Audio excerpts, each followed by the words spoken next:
wa ta'ala, tapi mungkin agak lebih sedikit baik gitu ya. Baik Bapak Ibu sekalian, Assalamualaikum warahmatullahi wabarakatuh. Yang terhormat Bapak Bambang Guritno, SPDMPD, selaku Kepala Sekolah SDN Tambakrejo. Yang terhormat Ibu Sisna Rahman Sumiskun SPD, selaku penyampai materi atau narasumber di sini. Dan yang terhormat Bapak Ibu Guru, kawan-kawan seperjuangan di SDN Tambakrejo Paro Sidoarjo. Pertama-tama marilah kita sampaikan puji syukur kehadirat Allah Subhanahu wa Ta'ala bahwa pada siang hari ini kita dapat berkumpul di ruangan kelas yang indah ini dalam rangka diseminasi budaya positif yang nanti akan disampaikan oleh Bu Sihna. Kedua kalinya salam serta sholawat tetap kita curahkan ke hadirat Nabi besar Muhammad SAW yang telah membawa kita ke arah kebenaran.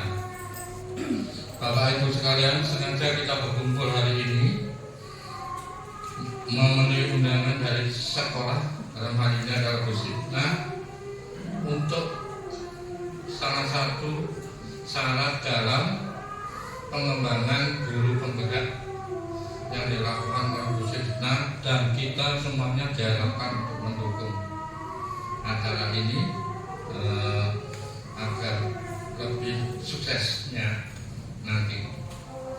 Untuk acara yang pertama adalah sambutan dari Bapak Kepala Sekolah, dalam hal ini Bapak Bambang Guritno SPD MPD. Dimohon arahannya dan juga mohon membuka acara pada siang hari ini secara resmi. Kepada Pak Bambang kami persilakan.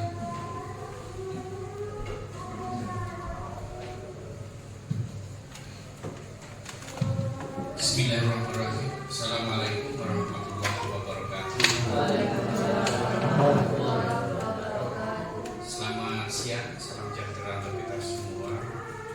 Alhamdulillah rabbil alamin. Rasa syukur senantiasa kita panjatkan kehadirat Allah Subhanahu wa Ta'ala. Shalawat dan salam mudah-mudahan tetap tercurahkan kepada junjungan Rasulullah Muhammad SAW. Ibu Bapak yang saya hormati, khususnya CGP Angkatan 8 Ibu Sihna. Alhamdulillah siang hari ini kita bersama dapat hadir di ruangan ini dalam rangka kita mengikuti diseminasi budaya positif para pembelajaran paradigma baru yang tentunya salah satu bagian dari gerakan perubahan menuju implementasi yang sebenarnya kurikulum merdeka. Sebelum masuk pada tataran budaya positif yang harus kita ikuti, terlebih dahulu saya ingin memberikan penguatan kepada Bapak Ibu sekalian bahwa pemerintah terus untuk meningkatkan kualitas pendidikan melalui tenaga kependidikan. Tentunya pendidik harus terus mengembangkan diri. Salah satunya program unggulan Kemendikbud saat ini adalah guru penggerak. Oleh karena itu, mari Ibu Bapak yang memiliki persyaratan yang sudah sesuai, punya kesempatan mencoba sekali dua kali, jangan menyerah, teruslah mencoba ya, karena hanya melalui program guru penggerak inilah kita akan meningkatkan kualitas pembelajaran kita. Ketika kualitas pembelajaran kita meningkat, maka mutu pendidikan di sekolah kita naik juga, meningkat juga. kemudian bermuara kepada kualitas pendidikan secara nasional. Oleh karena itu saya sangat mendukung untuk penjenengan mengikuti program ini, mengikuti seleksi hingga sampai melaksanakan kegiatan-kegiatan yang sudah beberapa kali seperti yang dicontohkan Bu Sifna ini. Saya mengawali mengikuti orientasi lokakarya sampai saat ini sudah hampir 3 kali kegiatan di sekolah ini untuk mengembangkan pembelajaran sebaik mungkin, yang tentunya dengan kegiatan ini Bu Bapak walaupun belum masuk guru penggerak sedikit banyak akan merasakan gerakan perubahan untuk memperbaiki pembelajaran kita. Kalau tadi Bu Sifna menyampaikan diseminasi, artinya bahwa diseminasi itu secara leksikal artinya kan penyebaran, menyebarkan ilmu yang sudah diterima kepada lingkungan sekolah kita. Kalaulah di sana guru penggerak itu ada ribetnya ketika sudah berhasil lolos itu menjadi kepala sekolah, itulah ribetnya. Tapi sebenarnya yang utama adalah untuk mengembangkan pembelajaran kita supaya lebih baik lagi. Memang dibutuhkan kemauan yang kuat, waktu yang begitu padat. Jadi kalau ibu-ibu memang harus seizin suami, syukur-syukur seperti Bu Sifna sampai suaminya ikut terjun. Ini benar-benar mendapat dukungan. Karena kerjanya seperti kalau guru penggerak itu tugas-tugasnya dilaksanakan Zoom dan lain sebagainya mulai 11:30 sampai bahkan 11:30 malam. Kalau ingin menyelesaikan besok nggak ada tugas mungkin sampai pagi juga bisa.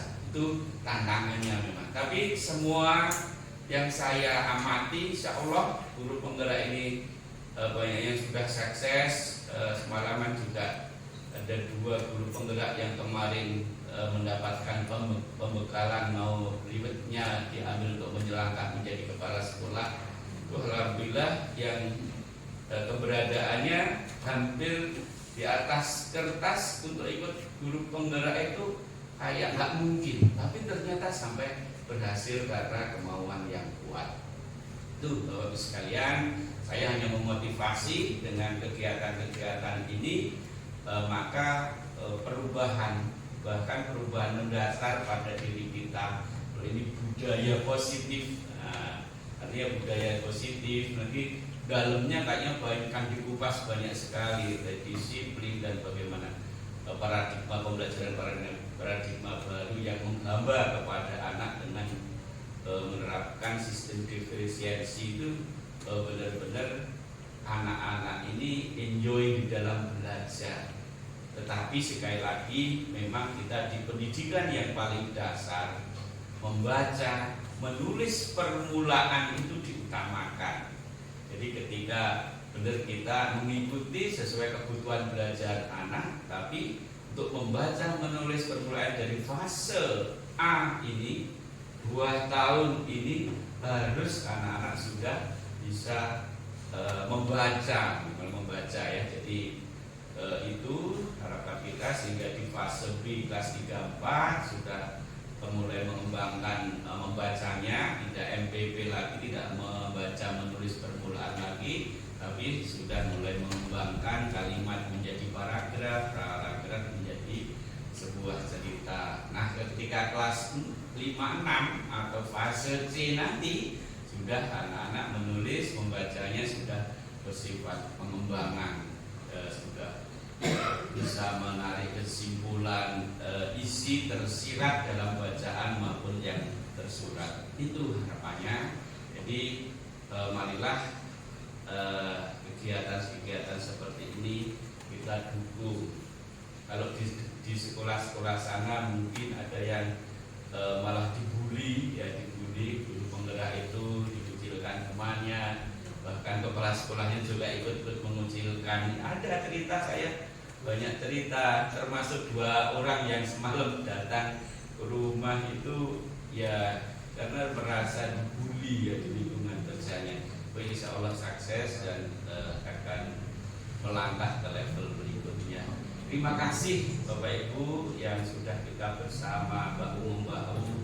Marilah kita wujudkan sekolah ini yang kondusif dengan gotong royong, berdiri sama tinggi, duduk sama rendah, sehingga kita nyaman di dalam bekerja.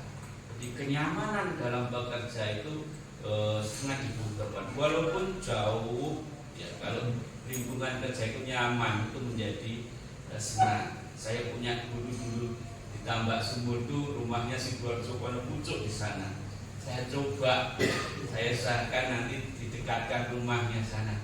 Enggak mau Pak, saya sampai pensiun mau di sini. Saya merasa malu Bapak sekarang karena saya dituduh Pak Bambang sudah nggak senang sama saya ya sampai dituduh. Padahal saya ingin mendekatkan tempat bekerja biar tidak terlalu jauh, tapi merasa nyaman di lingkungan Tambak Sumur itu. Benar, ini kisahnya ada benar. Saya malah dimarahi, Bapak kalau nggak suka ya jangan seperti itu.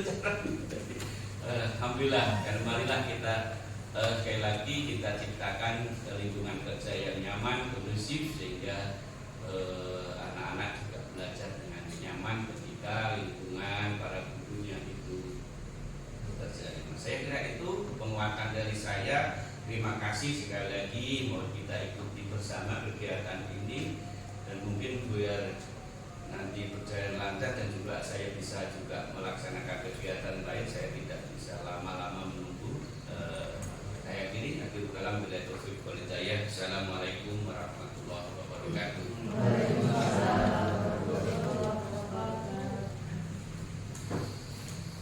Disampaikan terima kasih kepada Bapak Bambang Guritno. Bapak Ibu, apa yang disampaikan oleh Bapak Guritno memang betul ya, atau opini betul ya. Yang jelas Bapak Ibu jangan takut menjadi guru penggerak untuk yang muda-muda ini. Ya, yang tua-tua ini sudah cukup lah. Kita akan belajar dengan Bapak Ibu guru yang muda-muda. Cukup mendoakan Pak. Dan mendoakan. Ya, yang tua-tua ini akan belajar banyak dan tetapi jangan lupa juga yang muda-muda harus belajar kesabaran dengan orang yang tua. Itu saja mungkin yang disampaikan Pak Bambang tadi. Intinya mungkin kita semua harus tetap belajar dan belajar. Seperti yang dikatakan oleh Bu Bunsu. Tahu Bu Bunsu ya? Bu Bunsu itu adalah cerita rekaan dari Kopi Bu. Dia mengatakan begini, ya orang sudah tua, umurnya 100 lebih, belajar itu seumur hidup. Ya, dimanapun sampai kita lahir, sampai kita mati tetap belajar. Kayak pada zaman Nangwong sudah meninggal, dimasukkan ke liang lahat, tetap diajar. Ayo, wis mati loh tetap belajar. Ini Pak Tar mungkin yang tahu ilmunya. Seperti itu.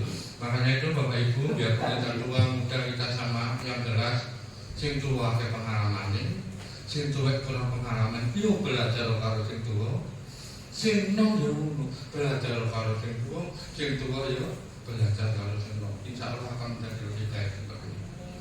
Nah, untuk acara berikutnya yaitu penyampaian materi berkenaan dengan diseminasi sosial budaya positif.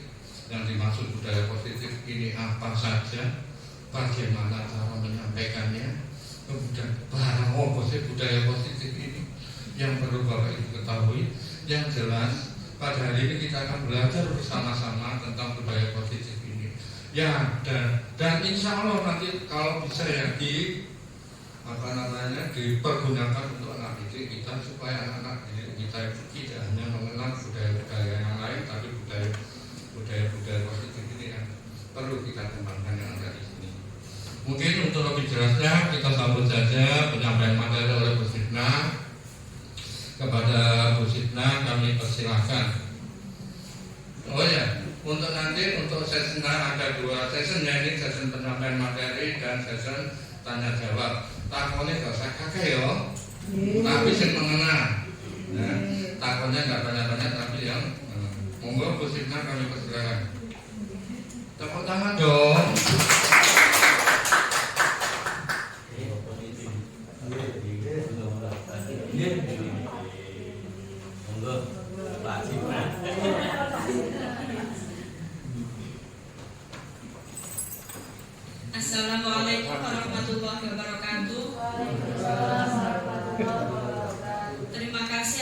waktu yang diberikan.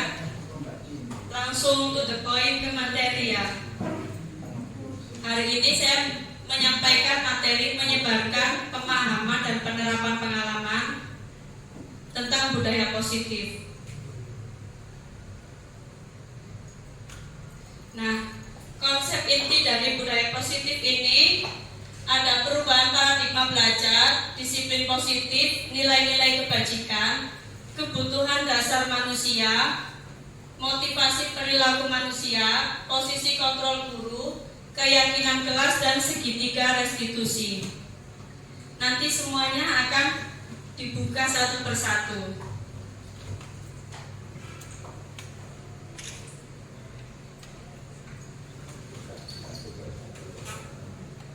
Pembelajaran dengan paradigma baru. Pembelajaran dengan paradigma baru merupakan pembelajaran yang dirancang berdasarkan prinsip pembelajaran berdiferensiasi, sehingga para peserta didik belajar sesuai kebutuhannya berdasarkan tahap perkembangan sesuai teori psikologi modern untuk mewujudkan profil pelajar Pancasila. Jadi, paradigma baru dalam pembelajaran ini bertujuan untuk mengakomodir semua kebutuhan siswa yang beragam, yang bermacam-macam. Ada yang auditori, ya, kemudian ada yang anaknya itu kinestetik, dan lain-lain. Itu akan terakomodir dengan pembelajaran yang berdiferensiasi ini. Jadi misalkan ada anak yang kinestetik, kita bisa melakukan asesmen awal itu melihat anak ini gaya belajarnya termasuk yang apa. Nah, kemudian kita bisa memberikan pembelajaran yang sesuai tipe anak tersebut. Bapak Ibu guru yang senior juga pasti udah paham pengalaman seperti ini. Nanti mungkin bisa menambahkan ya. Kemudian miskonsepsi tentang teori kontrol. Ilusi guru mengontrol murid itu, misalkan ini gambarnya seperti orang yang memutar mainan itu kan, ya kan? Padahal kita itu guru itu mengakomodir itu maksudnya memberikan pembelajaran yang sesuai murid itu, bukan yang sesuai kita. Yang bisa dilakukan murid itu bukan yang sesuai gurunya. Jadi gurunya berpusat, pembelajaran itu berpusat pada murid. Misalkan ada anak yang kinestetik, ya kita harus mengikuti anak itu apa prestasinya itu bisa seperti apa, nanti akan keluar itu kita melakukan treatment seperti apa.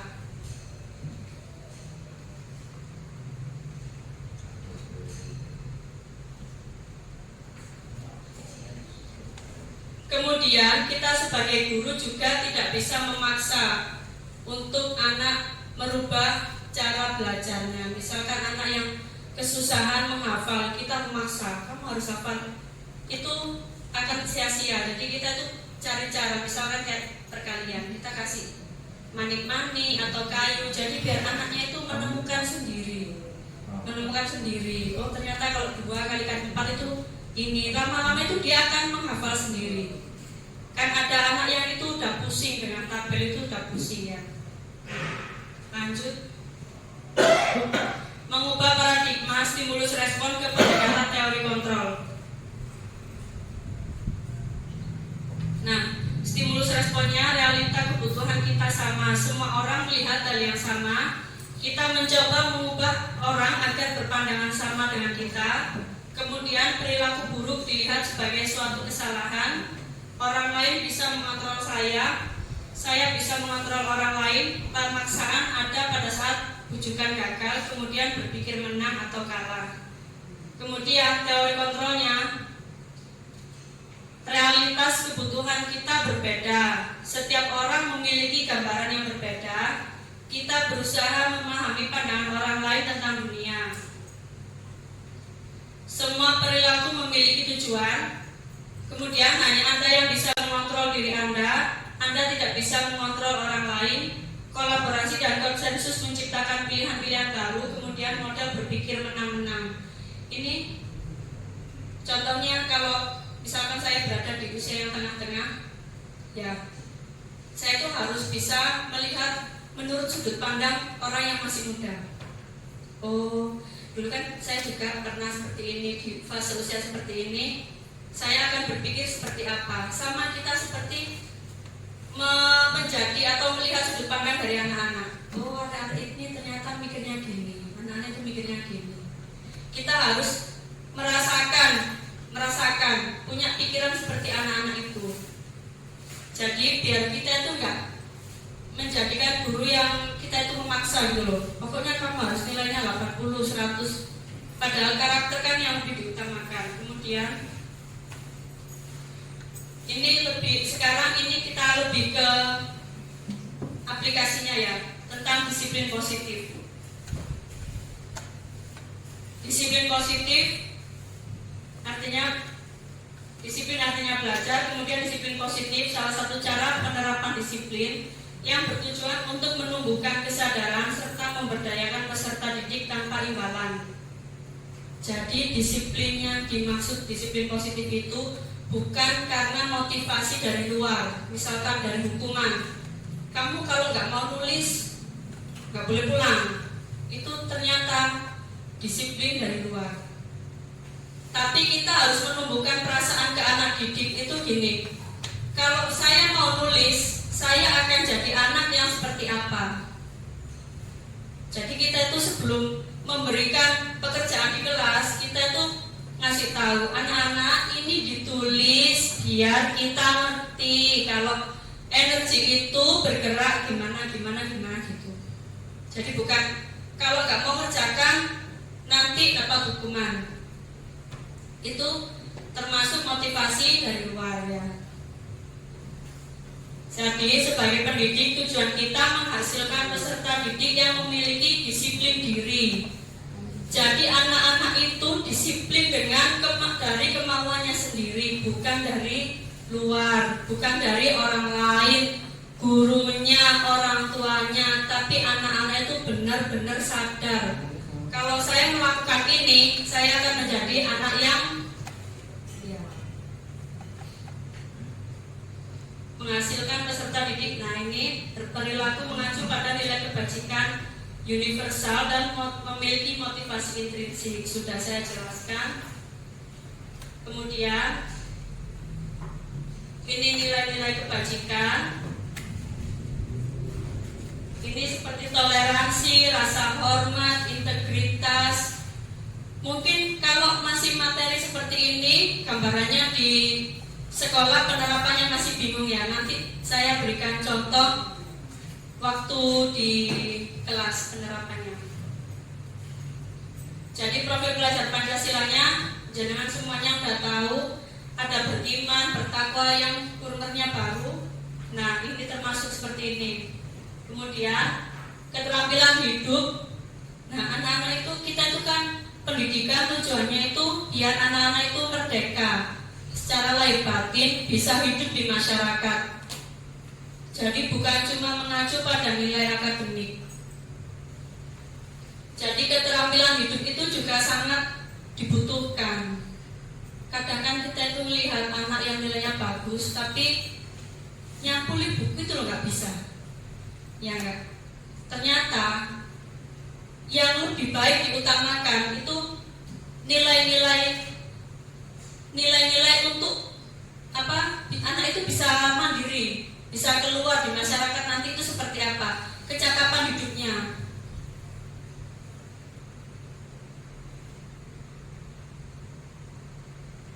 Nah, kebutuhan dasar manusia itu seperti meliputi kesenangan, ketentraman, kasih sayang yang kita butuhkan. Sama seperti guru itu kita membutuhkan apa sebagai kebutuhan dasar kita. Misalkan kita butuh kasih sayang dari orang tua, dari keluarga.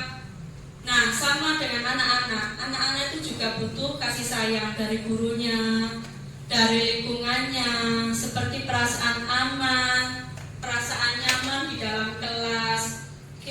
Saling, gak cuma gitu, tapi kita pasang senyum. Kita tanamkan dalam diri kita tuh guru. Berarti kan orang tua di sekolah. Kita tanamkan, oh anakku terkorek. Kalau murid kan anak, jadi kita menyambut. Jadi mereka tuh merasa, guru-guruku. Jadi anak-anak itu tahu mereka itu orang yang diharapkan oleh bapak ibu gurunya di sekolah. Kita senyum, disapa, kayak gitu. Kemudian ada cinta dan kasih sayang, sama seperti yang saya jelaskan tadi, kebebasan, penguasaan, dan bertahan hidup. Yang dimaksud penguasaan itu seperti harga diri. Harga diri, keinginan untuk dianggap, memimpin, berprestasi, diakui, didengar. Jadi kita itu memberikan waktu, memberikan ruang kepada anak-anak di dalam kelas juga untuk mempertahankan harga dirinya. Misalkan dengan lingkungan yang tidak ada anak yang berantem, misalkan ya, ada anak yang misalkan ngatain A ngatain si B, itu kan yang B harga dirinya kan terluka ya.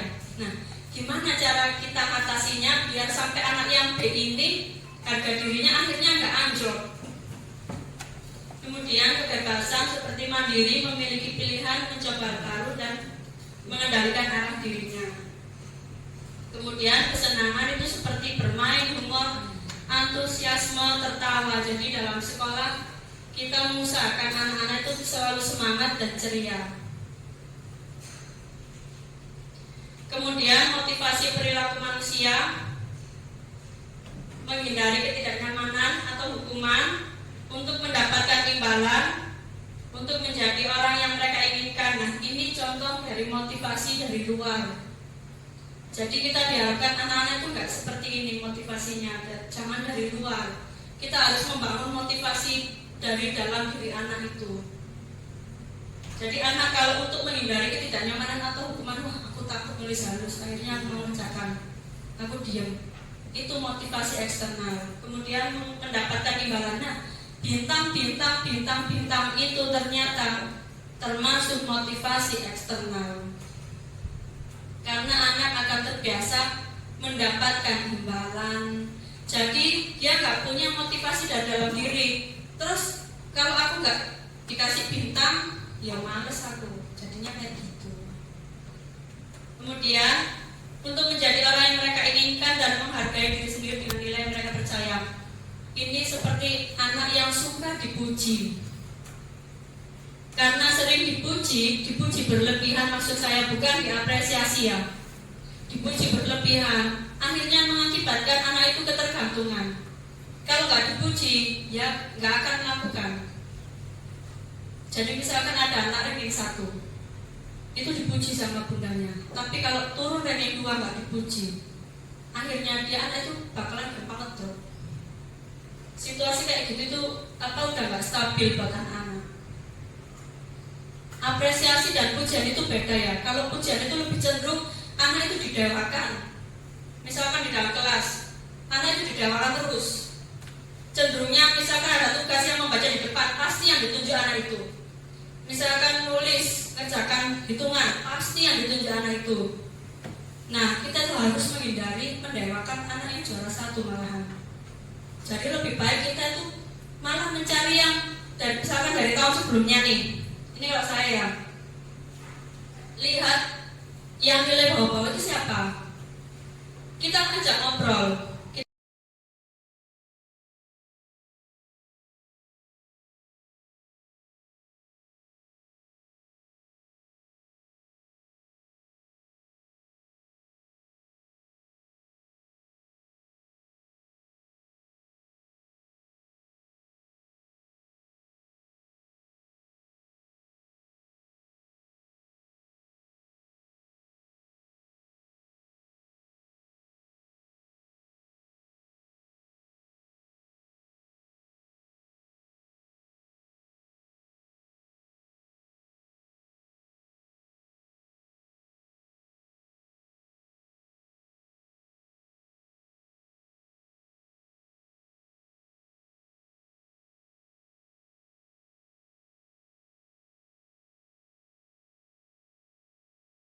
Kita asesmen lah, ibaratnya kita asesmen juga, kita ajak ngobrol.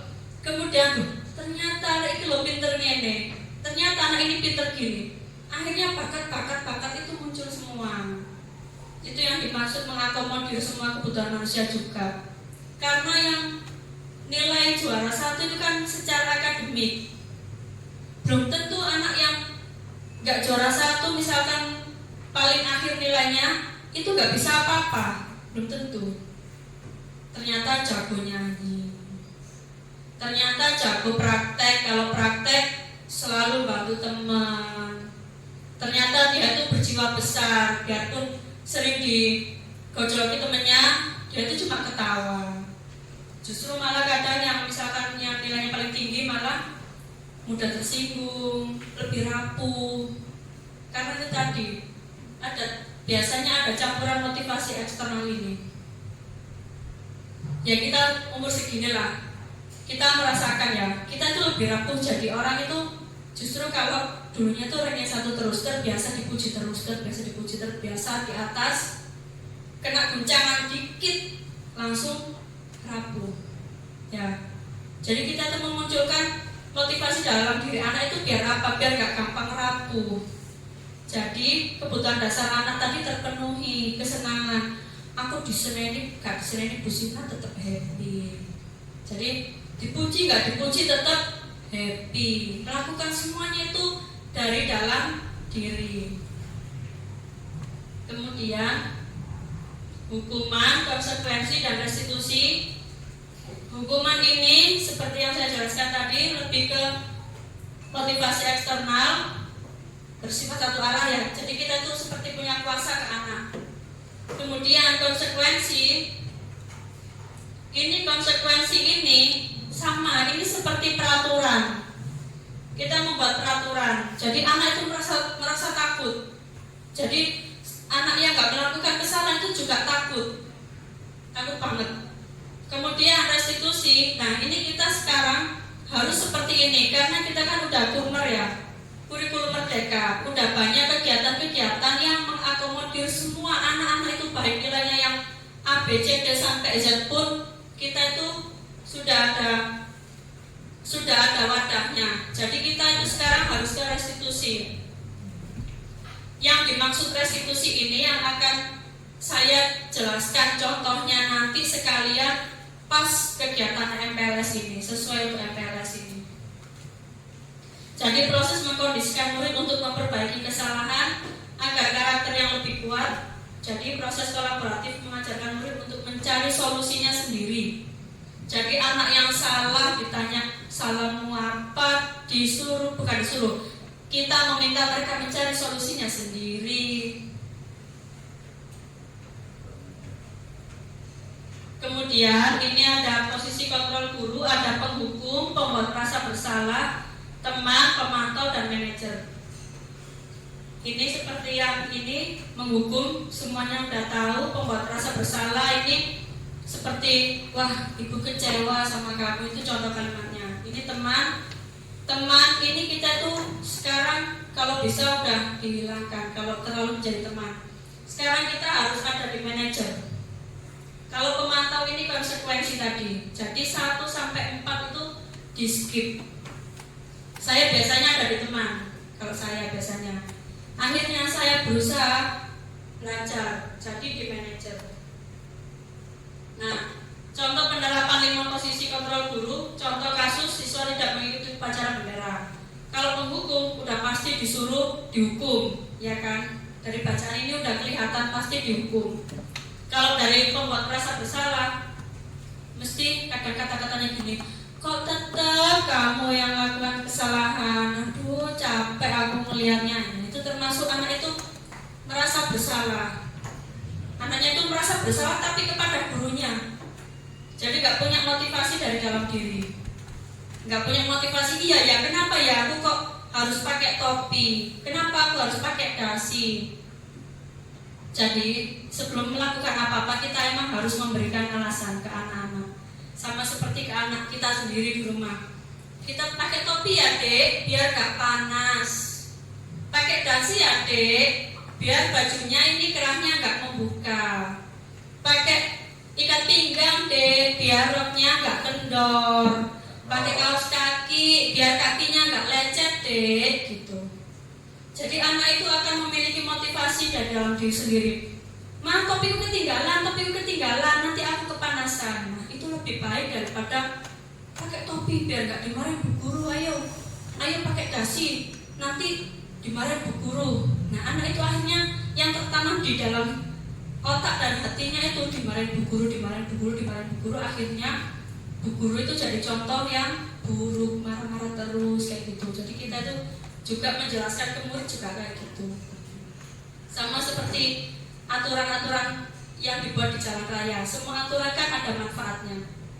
Ya kan, misalkan pakai helm biar selamat, sen kiri biar gak ketabrak dari belakang, sama kayak gitu. Jadi bukan karena takut ditilang. Contoh gampangnya seperti itu. Jadi kita itu tujuannya pembahasan di sini menumbuhkan motivasi intrinsik dari dalam diri.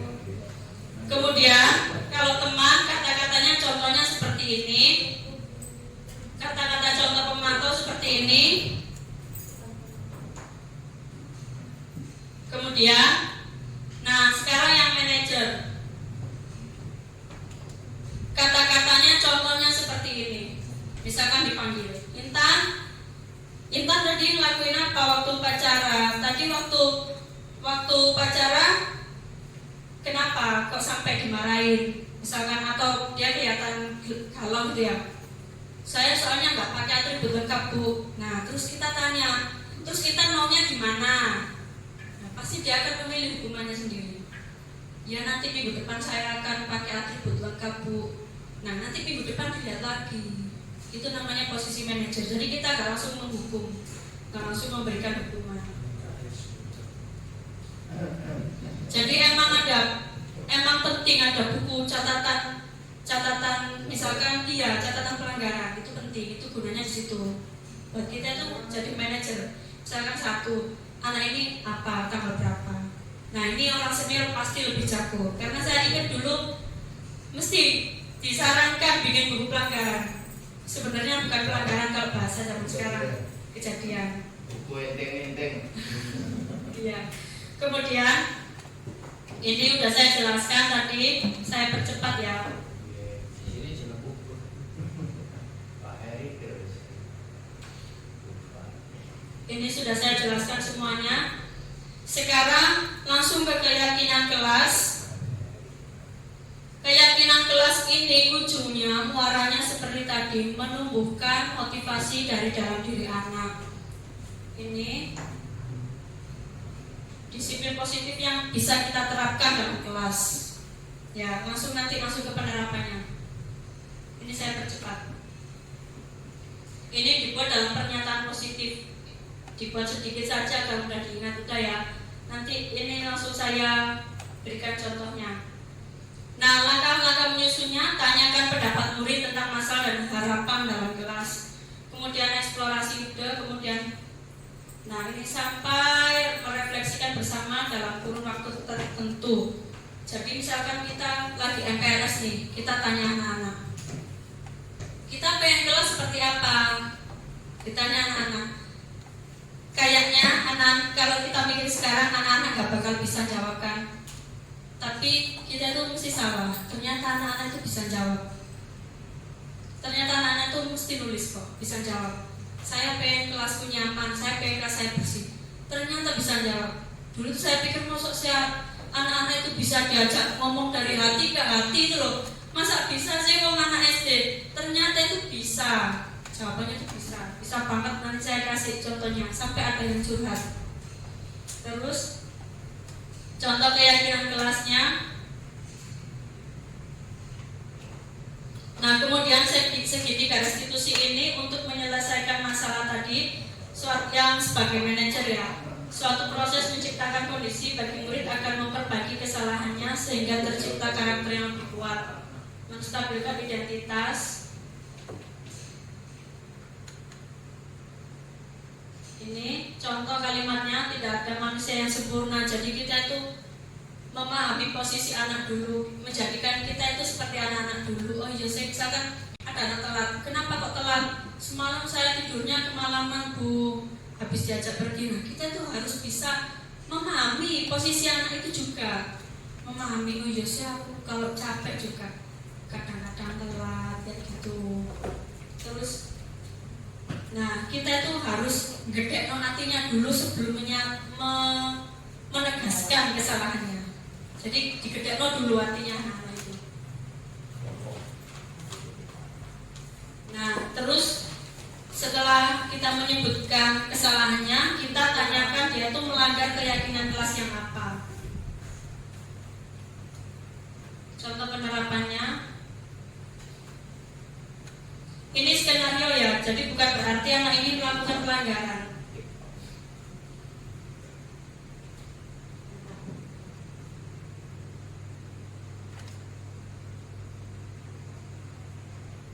Bentar saya.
Jadi dalam penerapan program disiplin positif, Hendaknya guru memiliki standar kepribadian profesional dan sosial yang baik, di mana guru mampu merefleksi dirinya dalam posisi kontrol saat ini, bagaimana perjalanan dirinya sebagai among atau manajer yang menuntut murid-muridnya menjadi insan yang mandiri, merdeka dan bertanggung jawab. Nah, saya akan menunjukkan langsung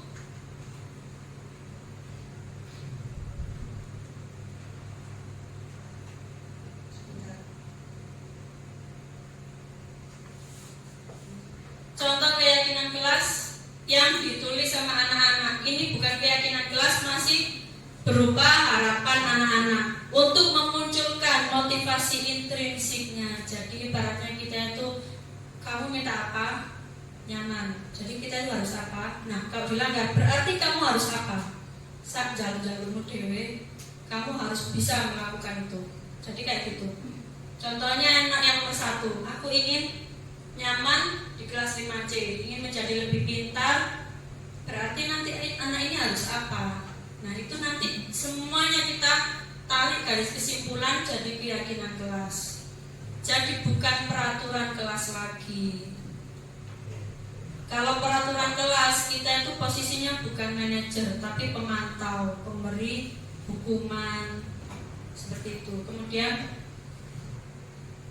yang kedua ini, aku ingin mendapatkan nilai bagus. Kemudian ini masih sama. Nah, aku ingin di kelas 5C tidak ada yang membuliku.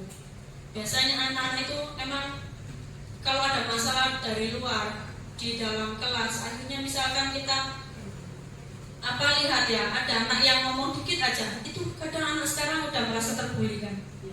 Nah, gimana caranya kita tuh menguatkan mentalnya anak-anak itu? Jadi biar gak merasa dikit-dikit terbuli, dikit-dikit merasa terbuli, itu juga gak bagus.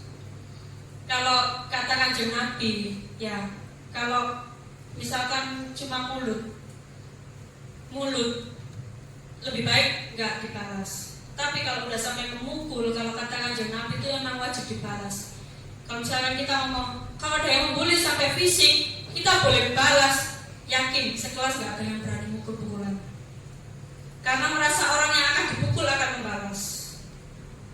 Jadi seperti itu. Jadi anak yang niat mukul itu loh, mikir kok dengan aku dibalas. Jangan-jangan nanti aku dibalas. Ya nek balesnya pelan ini toh. Nah, jadi kita itu juga harus harus banyak referensi. Memasukkan kata Kanjeng Nabi itu mempertahankan harga diri, mempertahankan diri itu wajib. Kita tuh nggak boleh diam aja kalau ada yang memukul. Itu sudah ada. Yang ngomong itu udah kiai, udah ustadz ya. Ustadz Khalid Basalamah. Nanti mau jenengan bisa cari. Jadi kalau saya nggak ragu saya ngomong gitu di depan kelas. Jadi akhirnya anak itu punya karakter. Jadi biarpun kalau ilo-iloan, kita kalau bisa dilarang, jangan ilo-iloan. Jadi biar nggak akhirnya pukul-pukulan. Kemudian, nah ini harapan anak ini yang tadi atasnya masih sama, kemudian lebih akrab dengan Bu Sifna. Berarti anak itu loh, punya keinginan tuh pengen dekat sama gurunya. Kan anak kecil kayak kita dulu, bukan kita dulu, kita sekarang. Misalkan ada kepala sekolah baru, kita kan pasti penasaran, gimana sih orang itu, teman baru, gimana sih orang itu, ya enggak? Terus di rapat di luar, gimana sih orang itu? Kita tuh selalu penasaran. Pasti kita tuh pengen deket karena penasaran tadi. Akhirnya pengen akrab. Oh ternyata kelihatan menyenangkan. Akhirnya lama-lama pengen akrab. Kemudian lebih nyaman di kelas yang sekarang. Terus ini, aku pingin gurunya baik terus.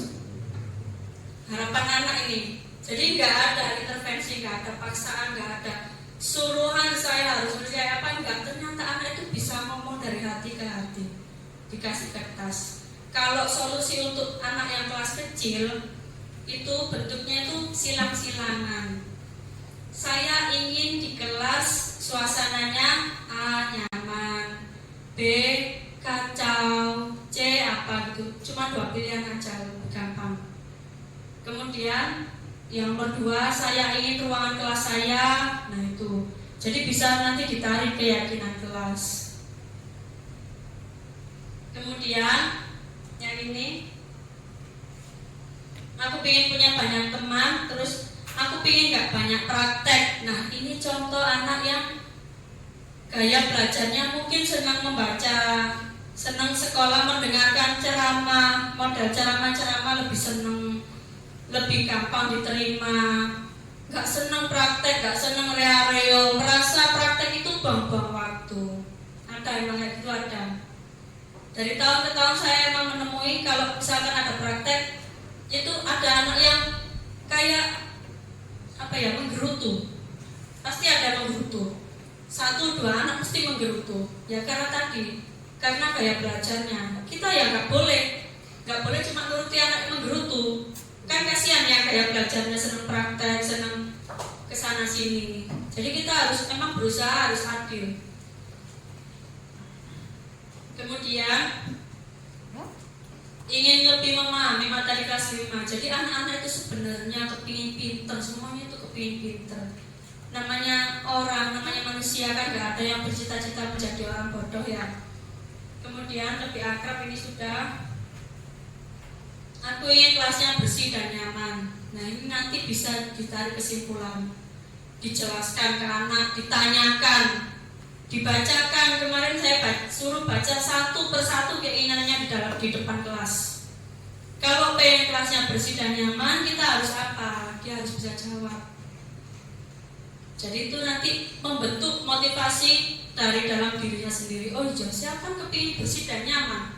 Berarti aku harus nyapu, harus piket, harus membersihkan meja. Jadi kita udah gak perlu susah-susah membuat peraturan kelas 1. Piket harus datang tepat waktu. Udah gak usah. Kita kan berpusat pada anak. Kita kasihkan anak-anak pengen apa, kita wadahi semua jadi satu. Kemudian aku ingin kelas 5C gak ada yang berantem. Jadi anak itu lihat orang berantem, kita orang besar aja lihat orang yang berantem kan gak nyaman ya, gak nyaman. Apalagi kalau orang berantem itu menjauhkan rezeki selama 41 hari. Anak-anak itu juga dikasih tahu kalau berantem itu nanti rezekinya hilang selama 41 hari. Nah anak-anak itu masih abstrak makna rezeki. Kalau saya lebih gampang ngomongnya. Kalau kamu gak disangoni ibu 41 hari mau, langsung takut. Mau bu, jangan bu. Biasanya gitu. Terus ini sama. Nah saat olahraga ingin main bola. Berarti kesimpulannya anak-anak yang tipe seperti ini udah kelihatan anaknya senang gerak. Jadi kita juga harus mempertimbangkan keinginan anak-anak itu. Terus ada lagi yang pengen badminton. Jadi karena olahraga, namanya olahraga, hobi kan beda-beda. Kita itu bisa memberikan penjelasan. Anak-anak materi hari ini gak cuma main bola terus, kita juga harus bisa olahraga badminton, kita juga harus bisa olahraga renang. Renang itu biar apa? Biar mempertahankan hidup di air, survival skill, cara bertahan hidup. Kalau besok-besok jadi tentara, ambil ini kan harus berenang di selat. Nah itu harus bisa kayak gitu. Jadi akhirnya anak itu punya motivasi dari dalam diri.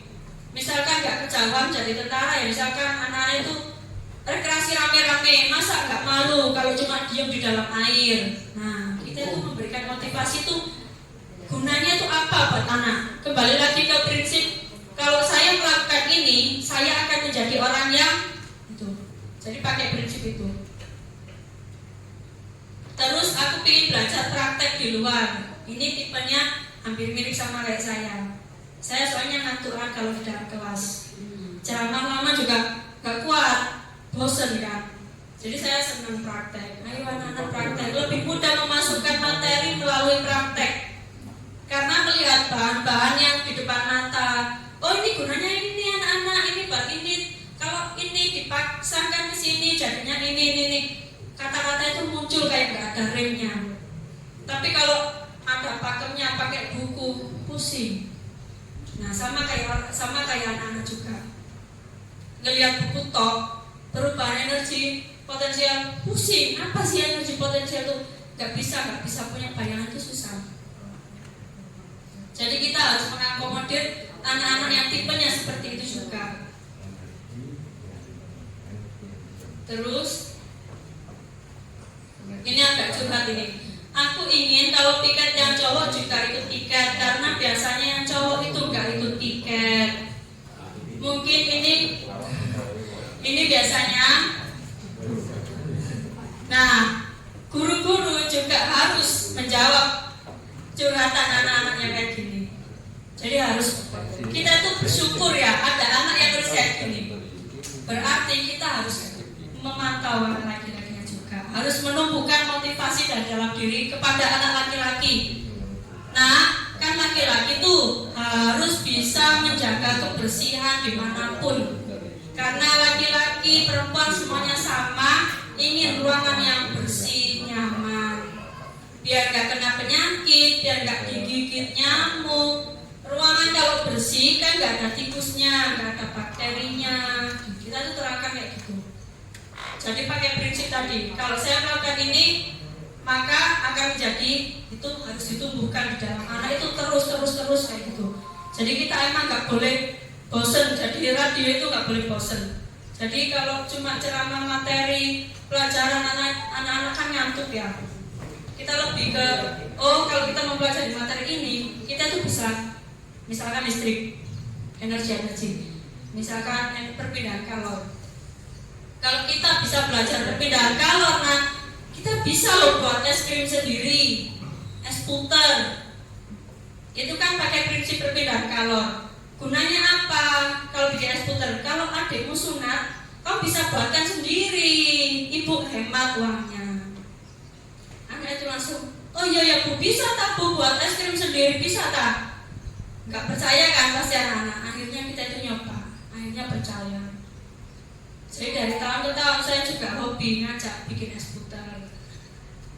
Tapi aku nggak tahu sebenarnya. Iya, karena terbatas susu yang dibawa itu sedikit, belum bisa buat yang besar. Terkendala itu apa? Tempatnya. Jadi kalau pengen buat besar kan harus ada karung yang isi garamnya itu banyak. Iya, muternya itu harus tenaganya ekstra. Kemudian ingin diperlakukan adil, aku ingin anak laki-laki tidak bertindak sesuka hati seenaknya sendiri. Terus waktu pelajaran aku ingin tidak terlalu berisik. Nah ini ada juga loh, anaknya itu enggak pengen praktek beneran tuh ada. Jadi enggak semua anak itu pengen senang gitu. Apa praktek di luar kelas, happy, ceria, fun, ketawa-tawa, enggak semuanya senang. Ternyata ada yang bener-bener belajarnya itu diam, sepi, sunyi, sendiri. Pokoknya bisa masuk gitu ilmunya. Ada yang kayak gitu. Terus aku ingin bisa jadi lebih pintar, ini sama. Aku ingin lebih dekat dengan musiknya. Kemudian saya ingin mendapat nilai bagus, saya ingin lebih nyaman di kelas, ingin lebih akrab, ini sama. Kemudian aku ingin tulisanku menjadi bagus.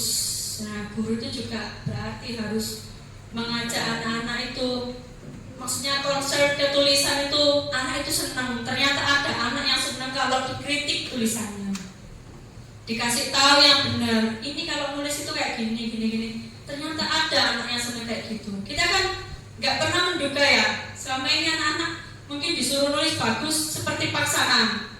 Ternyata enggak, ternyata emang beneran ada anak yang kepingin tulisannya bagus. Saya juga gak pernah berpikir kayak gitu, soalnya saya juga gak pernah merasa kepingin tulisan saya bagus. Ya kan kita kan rata-rata pasrah ya. Tapi beda kepala, beda isi.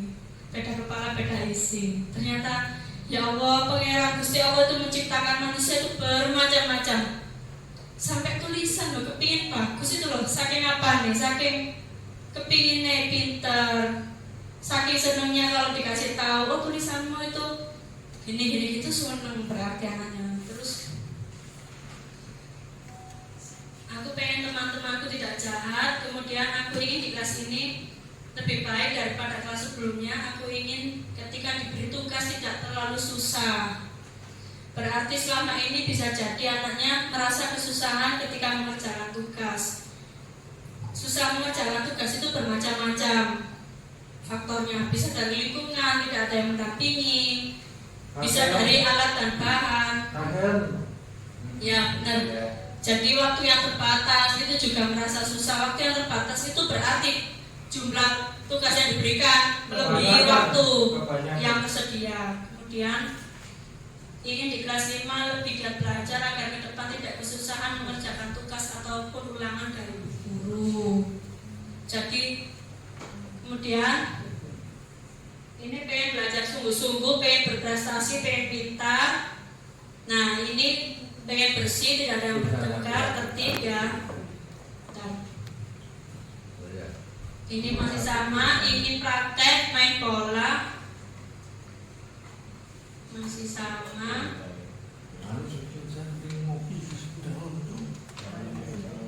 Nah ini muncul lagi, aku ingin kalau piket yang cowok juga ikut piket. Bisa jadi lari dengan cowok itu. Iya. Jadi waktu piket anaknya kebanyakan bolehan. Iya ternyata benar kok. Tapi anak-anak itu nulisnya ternyata benar. Ternyata anak-anak itu lebih menganalisa, analisanya jauh lebih baik daripada gurunya. Karena anak-anak yang alami duluan. Karena ini ajaran baru. Jadi anak-anak udah ngalami tahun lalu. Saya lihat itu yang piket mesti yang perempuan. Iya, yang langsung tandang itu yang perempuan. Laki-laki nggak tahu ya. Sebenarnya kita tuh harus ngajak anak laki-laki piket itu biar nggak patriarki. Jadi biar nanti waktu usia dewasa itu anaknya itu tegas gitu loh. Ngerti tanggung jawab. Iya, ngerti tanggung jawab. Gak cuma membebankan semuanya tuh pada wanita. Kayak gitu itu bergunanya di situ. Kalau saya lihat, jadi anaknya tuh ringan tangan. Iya, jadi kalau anak saya yang laki-laki tiap pulang dari daycare, ayo Ibrahim taruh bajunya di tempat baju kotor, langsung ditaruh. Ayo tisunya ambilkan, mama ambilkan tisu, ambilkan. Jadi pasti saya ajarin dari kecil. Karena wanita sama perempuan sama laki-laki itu kalau urusan bersih-bersih itu sama aja semua, karena semua orang kebutuhan dasarnya itu juga kenyamanan. Nah, ya kalau laki-laki itu bisa menggantungkan urusan kebersihan, mendelegasikan ke perempuan. Kalau misalkan anak itu dapat beasiswa ke Jerman, ngekos sendirian, nggak pernah bisa nyapu, nggak pernah bisa masak.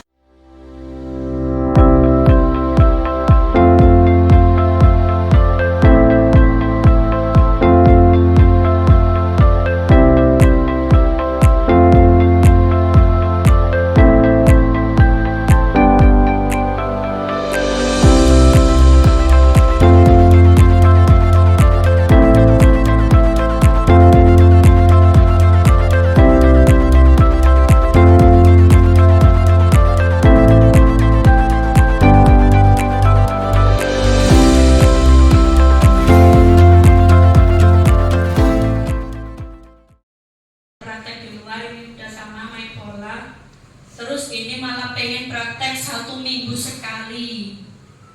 Ada praktek 1 minggu sekali. Ingin melihat layar monitor setiap hari, pengen lihat bioskop setiap hari. Jadi pengen nonton terus setiap hari. Pokoknya saya harus gelar laptop LCD setiap hari itu ada. Iya benar ada. Terus waktu saya tanya nih temennya, ada nggak yang pengen lihat layar setiap hari? Ya ada yang jawabnya nggak pengen. Kan ya bosen ya. Karena kalau pakai LCD itu kan identik sama metodenya itu ceramah. Kalau kontennya bukan video tutorial kan jadinya ceramah. Pasti kan ada yang nggak pengen. Gitu. Terus ingin dekat, kemudian menjadi lebih pintar, cerdas. Nah ini agak di luar ekspektasi. Ingin merayakan Hari Guru Nasional. Mungkin pernah merasakan perayaan Hari Guru Nasional itu happy, fun, rame, itu anaknya itu terbayang-bayang jadi memori indahnya anak-anak itu. Berarti dari kesimpulan ini tuh bukan berarti dia tuh hari guru aja, tapi dia senang kalau sekolah itu ada event-event tim realeo. Kayak suka lihat konser, lihat Agustusan, jantung sehat, senang pasti anaknya. Hari santri, karnaval itu pasti senang anaknya, pasti datangnya pagi. Nah, pengen happy itu kan, pokoknya udah kelihatan pengen happy. Jadi anaknya tuh pengen happy terus hidupnya pokoknya. Senang aku. Ya. Terus sampai ingin merayakan ultah musiman. Jadi sebenarnya dia tuh bukan pengen ultahnya saya doang, tapi intinya pengen happy, ya pengen ya jajan. Ya, benar. Nah, selesai akhirnya bisa ditarik kesimpulan jadi seperti ini.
Akhirnya dari semua keinginan, harapan anak-anak, kita kan masih masa MPLS, ini relevan dipraktekkan. Bisa bentuk manual, bukan digital seperti ini. Caranya pakai kertas sticky note. Kita bikin bawa kertas karton dari rumah atau langsung tempel di papan tulis. Ini kan nggak nempel tahan lama. Jadi dikasih satu-satu, kasih nama aja kertasnya. Jadi bukan tanpa nama. Jadi kita ngomong ke anak-anak semuanya bebas terserah, nggak akan ada yang dimarahin, nggak ada yang salah. Jadi anak itu tertanam, oh ya sih aku bebas mengeluarkan pendapat biarpun guru itu tahu aku nulis ini nggak bakal dimarahin. Kasih nama aja. Jadi nggak usah nama ya, aku jadi jeneng kok nek nulis ngawur seneng guru. Karena itu kebiasaan akhirnya takut sama gurunya. Kasih nama. Iya. Jadi dengan kasih nama itu anak itu udah beda mindsetnya. Terus ditempel di papan tulis, tempel nanti boleh yang pengen bisa ini kan saya punya banyak ini.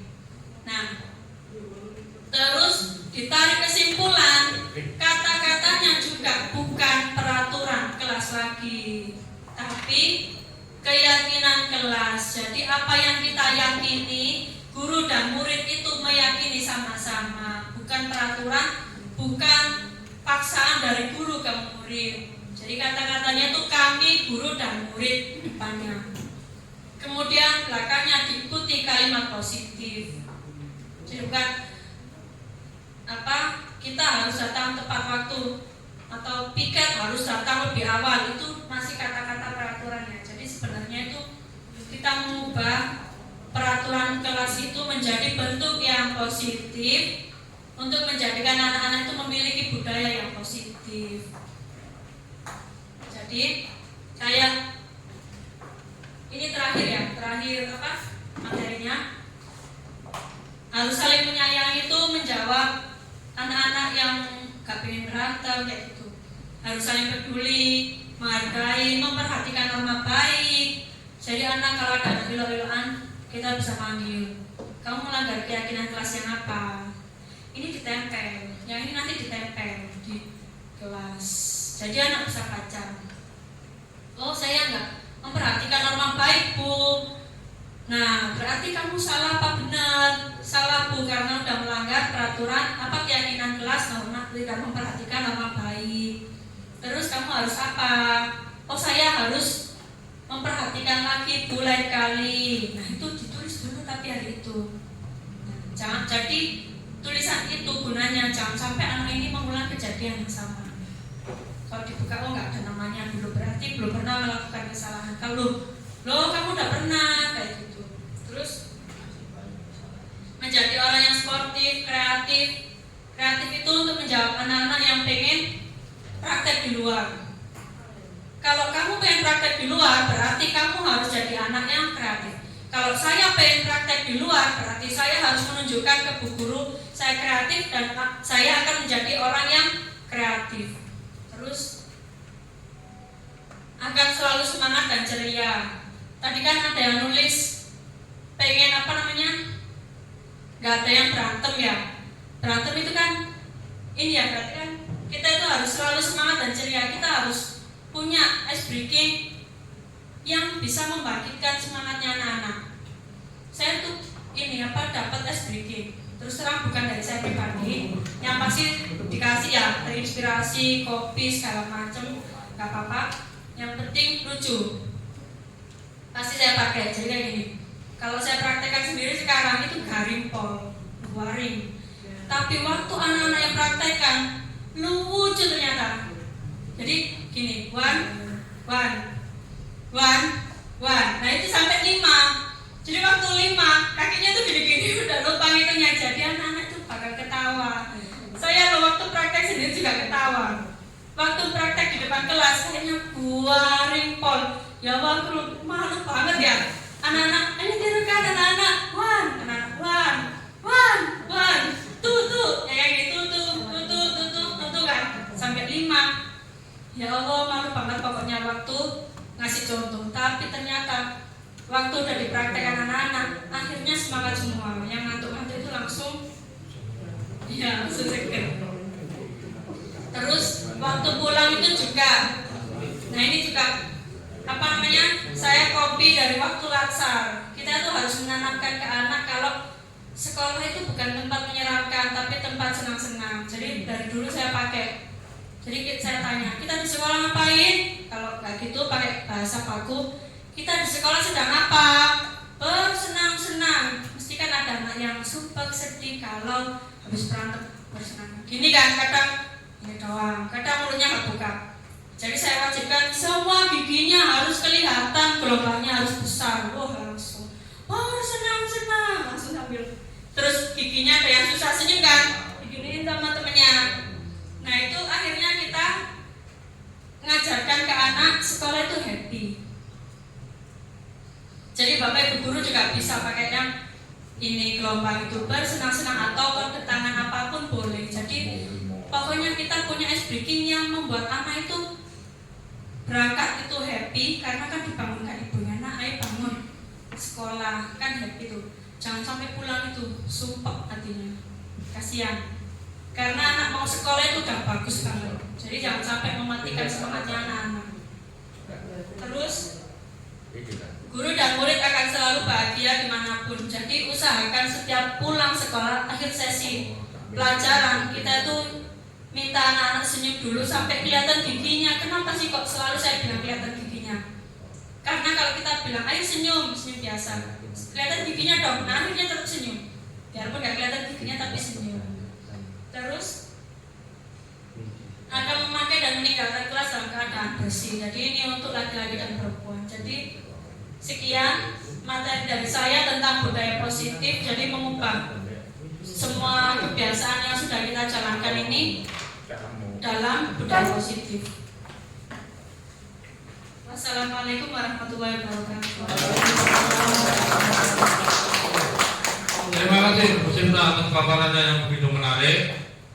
Ini tadi dapat kita berkesimpulan bahwa bagaimana sih caranya menumbuhkan motivasi intrinsik yang ada di dalam diri anak, bukan hanya motivasi di luar diri anak.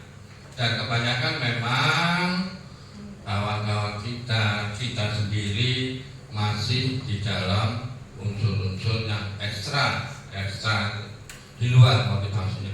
Awas kalau naik kelakon ini tak antem masih seperti itu. Ya, tetapi tidak, modal sekarang mindset kita harus sudah berubah bahwa anak-anak kita tidak hanya diancam dan sebagainya, tetapi ancaman itu juga perlu. Ya, juga perlu manakala kita butuhkan. Tidak harus kita paling kan oposisinya 20-80% lah. Ancaman itu perlu, karena memang anak-anak kita kadang-kadang juga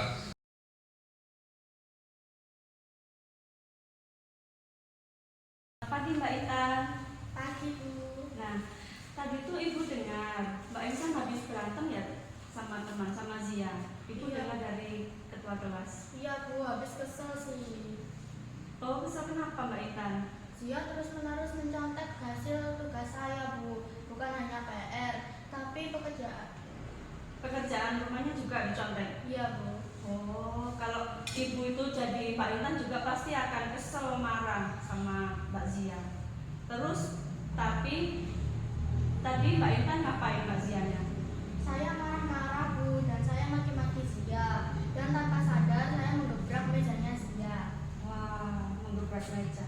Tapi Ibu itu bersyukur kalau Mbak Intan nggak melakukan yang lebih parah dari menggebrak meja, seperti memukul, memaki-maki Mbak Zia. Itu tindakan yang lebih buruk dari menggebrak meja ya, karena sudah menyakiti Mbak Zia. Kemudian, tapi menurut Ibu menggebrak meja itu juga tetap salah ya. Terus kalau Mbak Intan tadi kan menggebrak meja pasti ada alasannya ya. Alasannya apa? Karena apa? Masa saya diam saja Bu? Kan saya sudah mengerjakan tugas dengan susah payah. Terus Zia hanya mencontek hasil dari tugas saya. Oh iya, iya benar. Karena Mbak Intan sangat emosi ya. Udah menjaga susah-susah, dicontek sama Mbak Zia. Nah, kalau menurut Mbak Intan, keyakinan kelas apa yang sudah dilanggar sama Mbak Intan? Saling menghargai antar teman. Oh iya. Kalau itu tanya nih, saling menghargai antar teman itu penting nggak buat Mbak Intan? Penting. Nah, kalau penting, Mbak Intan bisa berbuat apa untuk memperbaiki kesalahan Mbak Intan? Saya harus lebih bersabar dan menahan amarah saya. Pintar. Terus? Jika ada teman yang mencontek, saya harus melapor kepada guru atau wali kelas saya.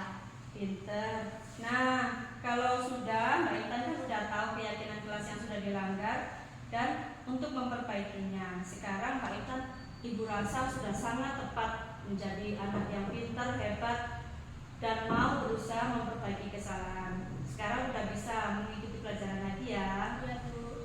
Oke, terima kasih Mbak Intan. Ya.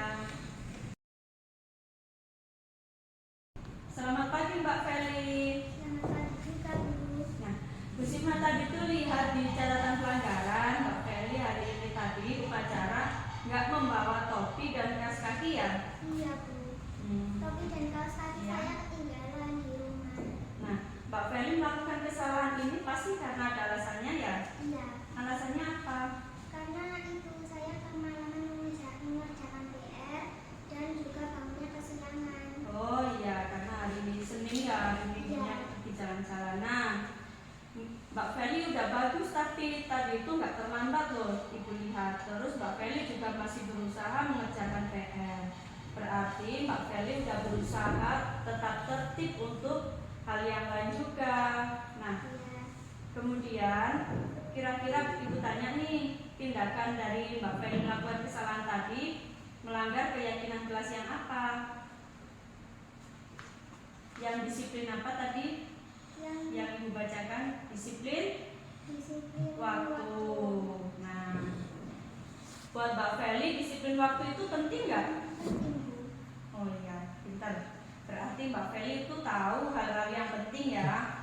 Nah, kira-kira nih Ibu tanya, tindakan apa yang dilakukan untuk memperbaikinya? Saya tidak akan bangun kesiangan dan memasang alarm. Pintar, repot. Baik, kalau begitu Mbak Feli bisa melanjutkan mengikuti pelajaran ya. Terima Tetap kasih. semangat ya. Iya, sama-sama.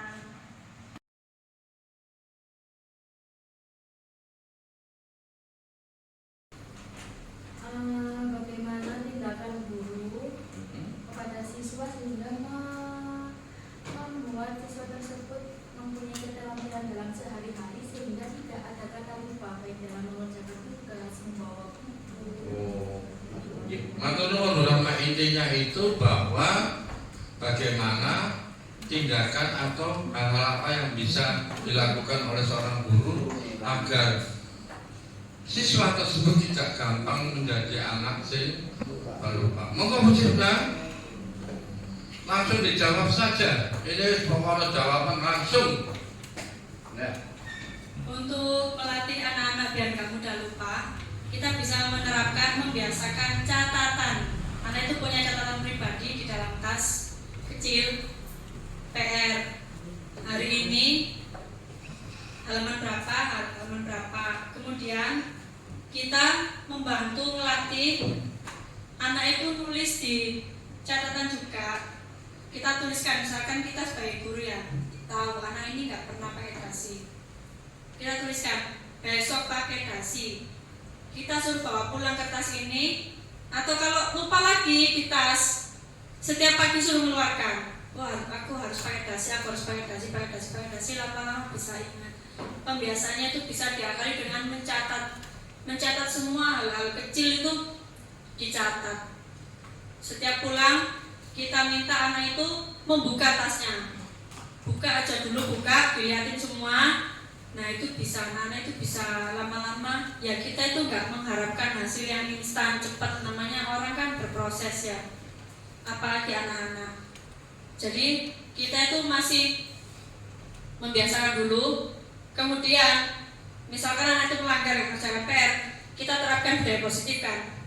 Nah, nggak kerjakan lagi, anak itu suruh memilih hukumannya sendiri. Jadi budaya positif ini bukan tanpa hukuman, tapi lebih ke treatment awalnya.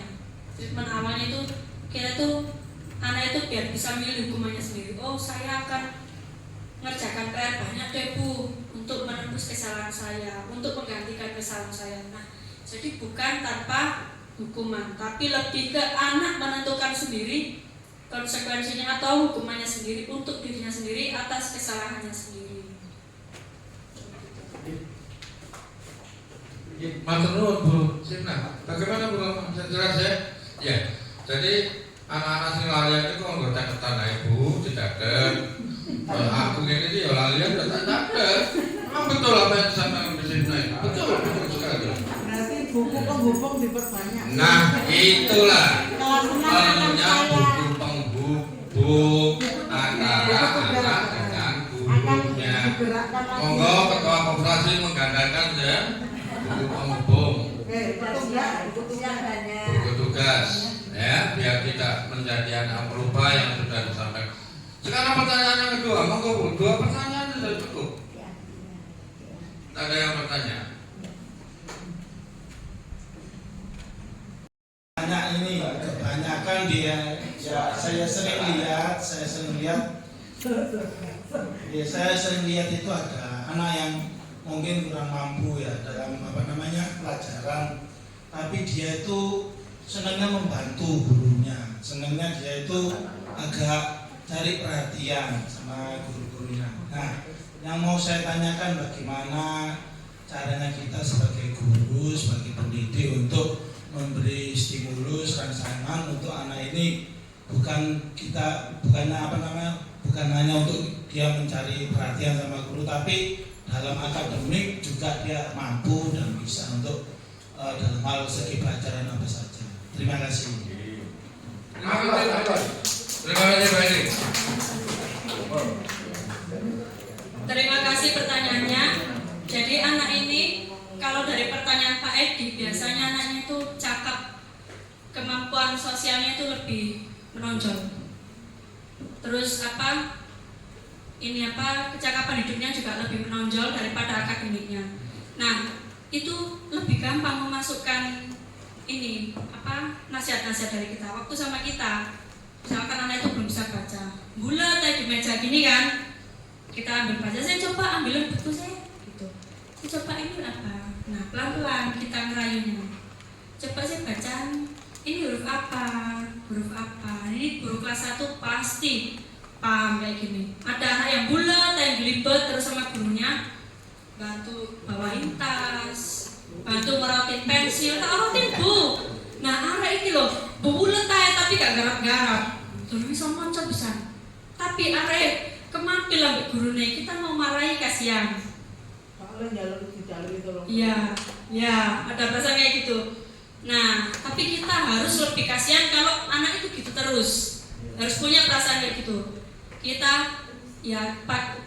Kita marah pun anaknya nggak marah juga. Biasanya kayak gitu udah merasa ibunya sendiri, bapaknya sendiri. Nah, karena merasa kayak gitu justru makin mudah kita.